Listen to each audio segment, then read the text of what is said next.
Artificial intelligence is also being deployed in the fight against seasonal allergies. CBS News national correspondent Dave Malkoff shows us how technology is changing the long and tedious process of pollen counting.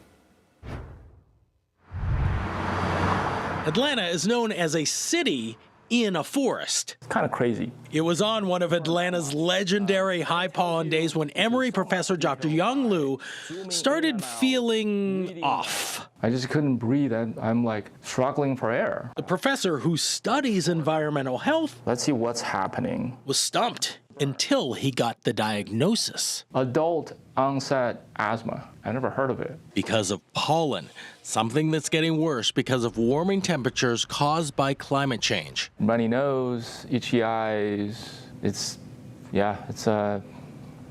torture. Those symptoms are exacerbated by the amount of pollen in the air, which is determined by a daily pollen count. Here's how it's measured. Single to double digits is low. In the 1500 range is very high. Anything beyond that is an off-the-charts day, like just recently in Atlanta. In early April, the pollen count was extremely high, reaching 8740. That is the third highest day since Atlanta Allergy and Asthma started counting this stuff back in 1991. So many people don't realize what we do. They think it's done by a machine. It's not. Trained technicians remove the grains from this device, then under a microscope, they count each one. I think sometimes I forget the impact that the pollen count has on our patients, friends, family. It's considered the most accurate way, but it's also expensive and time-consuming. That's part of the reason why there are fewer than 90 certified stations across the country. And some states don't even have one. The pollen monitoring in the U.S. is very, very sparse. Let's see what you got out there. I'm excited to see what's outside.